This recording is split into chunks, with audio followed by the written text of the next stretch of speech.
Hello guys and welcome back. और आज एक बहुत बड़ा दिन है हम इंडियन फुटबॉल फैंस के लिए। वर्ल्ड कप 2026 क्वालिफायर का दूसरा मैच खेला जाएगा कतर के अगेंस्ट। हमारे ही होम में उड़ीसा में भुवनेश्वर में कलिंगा स्टेडियम में ये मैच खेला जाएगा और ये बहुत इंपॉर्टेंट मैच है हमारे लिए, हमारे वर्ल्ड कप क्वालिफिकेशन ड्रीम्स के लिए।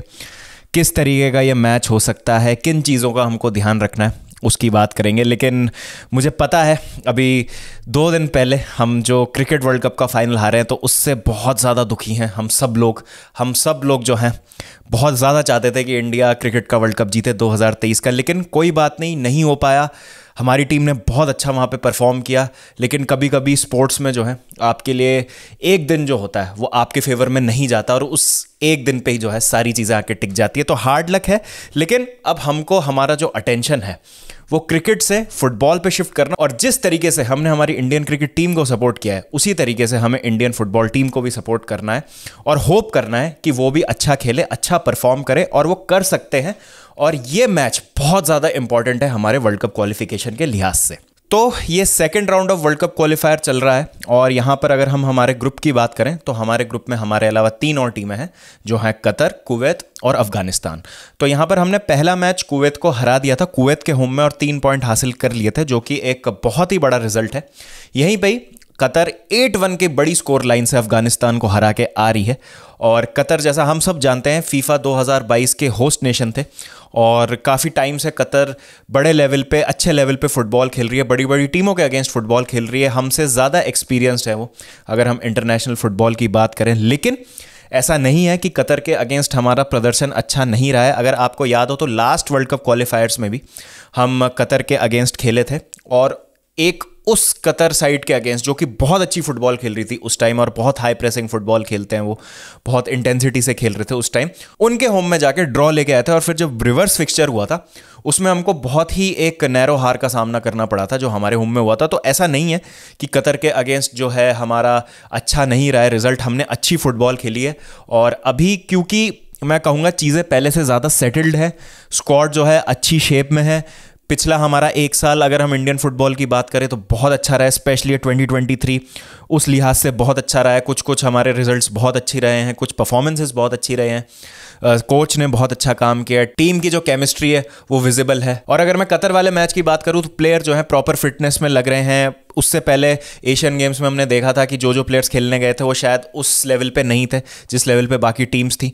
और अभी क्योंकि ISL चल रहा है तो हमको उसका असर देखने को मिल रहा है कि रेगुलरली प्लेयर्स जो हैं उस गेम मोड में हैं ऑलरेडी और ज़्यादा उनको प्रॉब्लम नहीं हुई कुवैत के अगेंस्ट उस चीज़ से एडजस्ट करने में। और हाई इंटेंसिटी गेम में हमने कुवैत को हराया जो कि हमारे लिए एक बहुत इंपॉर्टेंट रिजल्ट था। तो अगर मैं कतर की बात करूं तो देखिए, कतर भले ही एक बहुत बड़ी टीम हो, अगर हम एशियन फुटबॉल की बात करें, एक ऐसी टीम हो जो हमसे काफ़ी आगे है फीफा रैंकिंग में, लगभग 61 के आसपास कतर की फीफा रैंकिंग है। लेकिन ऐसा नहीं है कि कतर का अभी रिसेंट फॉर्म बहुत अच्छा चला है। हाँ, हम ये कह सकते हैं कि अफगानिस्तान को उन्होंने ज़रूर हराया 8-1 के स्कोर से। लेकिन अगर आप ये देखें वर्ल्ड कप के बाद जो पिछले कुछ रिजल्ट्स रहे कतर के, तो नॉट नेसेसरीली उन्होंने वैसा परफॉर्म किया है जैसा वो चाहते थे। अगर हम इस साल की बात करें तो काफ़ी मिली जुली परफॉर्मेंस रही है कतर की। तो जून में कॉन्काकाफ गोल्ड कप में कतर ने पार्टिसिपेट किया था, वहाँ पे उन्होंने मैक्सिको को हराया था और होंडुरस से ड्रॉ ज़रूर किया था। लेकिन हाइती और पनामा से उनको हार का सामना करना पड़ा था और पनामा से काफ़ी हैवी डिफीट थी उनकी 4-0 से।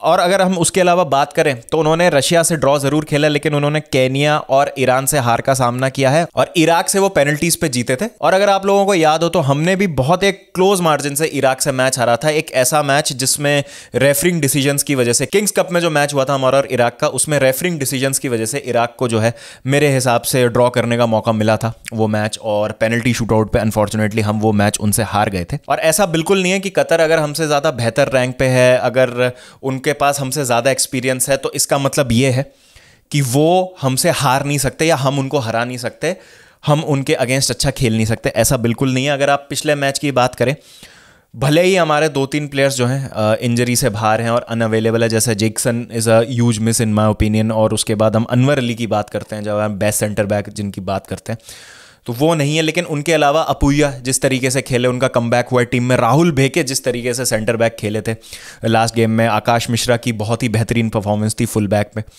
तो प्लेयर्स जिनको चांस मिल रहा है वो अपने आप को प्रूव कर रहे हैं और एक वर्सिटैलिटी देखने को मिल रही है इस इंडियन फुटबॉल टीम में। हम हमेशा क्वेश्चन करते हैं कि हमारी डेप्थ कैसी है, अगर किसी एक प्लेयर को जो कि सेटल्ड एक पोजीशन में, उनको अगर इंजरी हो जाए या वो अनअवेलेबल होते हैं तो उनकी जगह कौन आके खेल सकता है। तो इन सब चीज़ों का ना हमको जवाब मिला है। तो अगर हम अटैक की बात करें तो बहुत सारे प्लेयर जो है यहाँ पर हमको खेलते हुए दिखे हैं। जैसे हम आशिक की बात करें, लिस्टन कोलासो हो गए, चांगते हो गए, सहल हो गए, सुनील छेत्री हो गए, मनवीर सिंह हो गए, बहुत सारे प्लेयर्स को जो है हमने देखा है कि पिछले कुछ टाइम में खेले हैं। और इसके कारण ये हुआ है कि जो प्लेयर जिस भी प्लेयर की जगह आता है वो अपने आप को प्रूव करता है, अच्छा परफॉर्म करता है, उसके कारण हमारे लिए एक अच्छा पूल ऑफ प्लेयर्स रेडी हो गया है। तो आप देखेंगे कि पिछले कुछ मैचेस में हमारी परफॉर्मेंस अच्छी रही है और हमने गोल्स भी काफ़ी अच्छे अच्छे स्कोर किए हैं, तो ये बहुत पॉजिटिव साइन है। लेकिन यहीं पे हमको कतर का ये ध्यान रखना है कि उनके पास बहुत एक्सपीरियंस प्लेयर्स हैं। दो उनके जो मेन प्लेयर्स हैं जिनकी सब बात कर रहे हैं, जो उनके कैप्टन है बहुत ही एक्सपीरियंस प्लेयर हसन अल हेडोस, वर्ल्ड कप में भी हमने देखा था किस तरीके से उन्होंने अपनी टीम को लीड किया था। हाँ, कतर का वर्ल्ड कप अच्छा नहीं रहा था। आई थिंक वर्ल्ड कप की हिस्ट्री में पहले होस्ट नेशन बने थे जो 2 मैचेस के बाद ही एलिमिनेट हो गए थे ग्रुप स्टेज से। लेकिन एक बहुत अच्छी टीम है कतर, इंटेंसिटी के साथ खेलती है। लेकिन अभी वो एक ट्रांजिशन पीरियड से गुजर रहे हैं जहाँ पे उनके पास एक नए मैनेजर आए हैं और यही मौका है हमारे पास उनको हराने का। दूसरे जो प्लेयर है जिनकी मैं बात करना चाहता हूं वो है अलमोइज अली। अगेन एक प्रॉपर गोल स्कोरर हैं, 4 गोल्स उन्होंने स्कोर किए थे अफगानिस्तान के अगेंस्ट पिछले मैच में।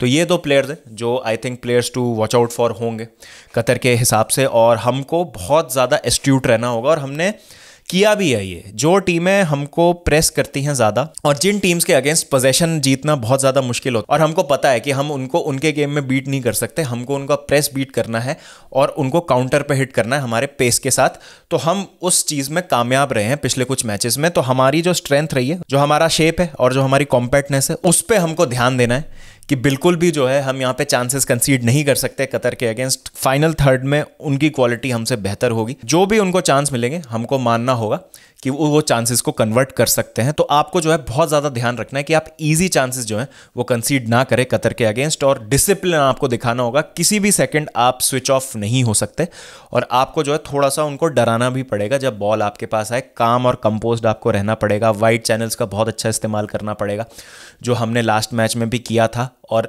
हमको भी क्लिनिकल होने की ज़रूरत है। बहुत मैचेस में ऐसा होता है, हमको अच्छे चांसेस मिलते हैं बट फाइनल थर्ड में वो कंपोजर हमको नहीं दिखता प्लेयर से जो हम उनसे उम्मीद करते हैं। फिर एंड में हमको मैच में लगता है हाइंडसाइट में कि जो चांस हमको मिला था उस टाइम पे अगर हमने वो ले लिया होता तो मैच का जब रिजल्ट हमारी तरफ नहीं जाता तो लगता है हमको कि शायद वो एक मोमेंट था जिसकी वजह से हम ये रिजल्ट नहीं ले पाए अपनी तरफ। ध्यान आता है मुझे मलेशिया वाला मैच, जहां पर मुझे लगता है कि despite referring decisions not going our way, हमने इतने चांसेस बना लिए थे कि हमको वो मैच जीतना चाहिए था। तो ये सारी चीज़ें हैं जो मुझे लगता है कि हमको एज इंडियन फुटबॉल फैंस बहुत ज़्यादा भरोसा और पॉजिटिविटी देती हैं अपनी टीम में। कोच पे हमको पूरा भरोसा है।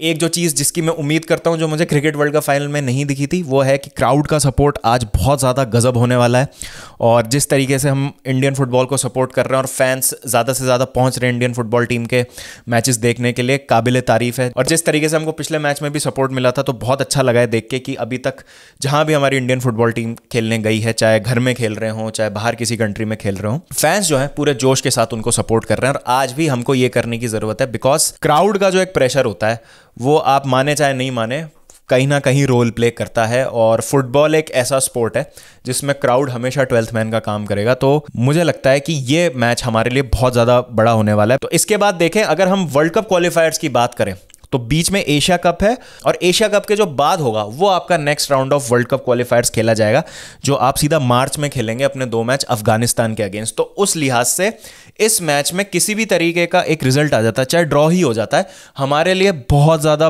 बड़ा बूस्ट होगा ये हमारी वर्ल्ड कप क्वालिफिकेशन होप्स के लिए। और यहाँ पर हमको ये बात ध्यान रखनी है कि गोल डिफरेंस जो है हमारा ख़राब नहीं होना चाहिए किसी भी कीमत पे, बिकॉज हम ये मान के चलते हैं कि अफगानिस्तान इस ग्रुप के पंचिंग बैग्स होने वाले हैं। तो अगर हमारा और कुवैत के पॉइंट्स बराबरी पे बात आती है इन दी एंड, तो कहीं ऐसा ना हो कि वो गोल डिफरेंस पे हमसे आगे निकल जाए।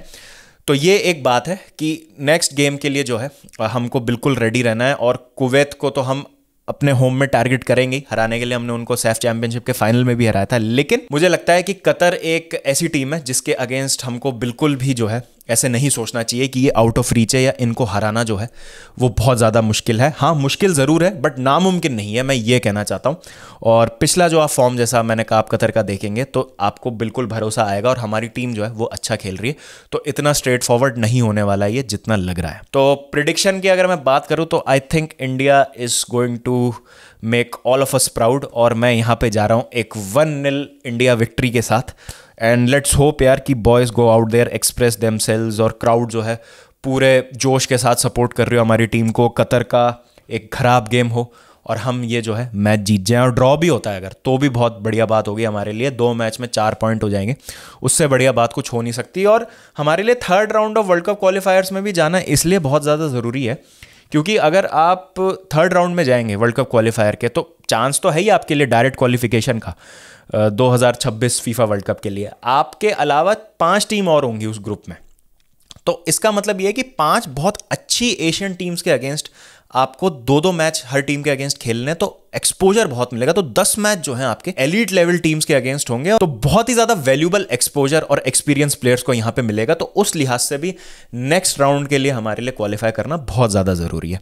तो 1 गेम एट अ टाइम लेके चलेंगे एंड लेट्स होप कि आज हमारा अच्छा रिजल्ट आए कतर के अगेंस्ट। एंड लेट्स सी यार क्या होता है। तो वॉच अलॉन्ग मैं करूंगा, प्लीज़ डू मेक श्योर कि आप ज़रूर मुझे ज्वाइन कीजिए। तो अगर इस क्वालिफायर के टेलीकास्ट की बात करें तो ये स्पोर्ट्स 18 और सोनी 10 नेटवर्क पे तो आ ही रहा है, साथ साथ OTT पे बात करें तो सोनी लिव ऐप और जियो सिनेमा पे भी ये टेलीकास्ट होगा। तो लास्ट जो मैच था वो सोनी लिव ऐप पे आ रहा था। तो मैं आप लोगों से गुजारिश करूंगा कि प्लीज़ इस मैच को ज़रूर देखिए और वॉच अलॉन्ग में ज्वाइन कीजिएगा इफ़ पॉसिबल, और नज़र ज़रूर बना के रखिएगा कि हमारी इंडियन फुटबॉल टीम कर क्या रही है। एंड हु नोस कि ये टीम हमको प्राउड फील कराए और हर उस हिंदुस्तानी का सपना पूरा कर दे जो अपनी टीम को वर्ल्ड कप में देखना चाहता है। तो let's support the Indian football team and let's hope for the best. तो चलिए गाइस, फिर मिलते हैं आपसे शाम को। जब तक ध्यान रखिए अपना, टेक केयर, जय हिंद, जय भारत।